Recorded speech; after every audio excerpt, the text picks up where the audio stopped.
Hey y'all, welcome to another video. I'm sure most of you have seen or at least heard of the movie Parasite by now.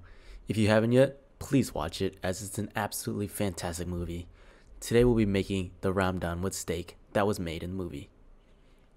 The director himself has stated that the ramdon is a term that he made up, but it was a mix of Neoguri, which is a type of instant udon, and Jjapagetti, a type of instant jjajang. So let's get started.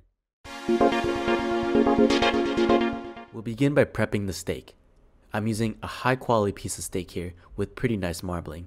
Cube up the steak and season it generously with salt and pepper.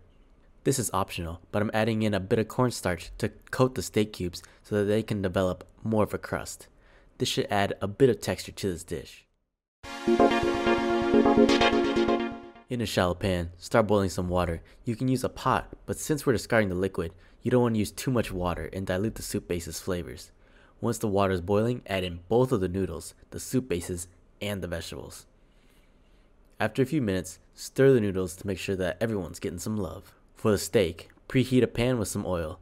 Add in the steak cubes and cook for about 2 to 3 minutes per side. After 2 to 3 minutes on the opposite side, I like to add in a little bit of butter for flavor. This is completely optional.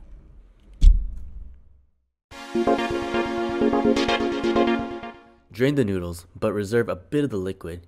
Here are the cooked noodles. I didn't record this, but make sure you add in the oil from the Jjapagetti package as well.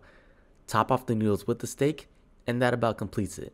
However, I personally think that this is too plain, so I'm adding a sliced boiled egg and some Norwich strips. Hope y'all enjoy.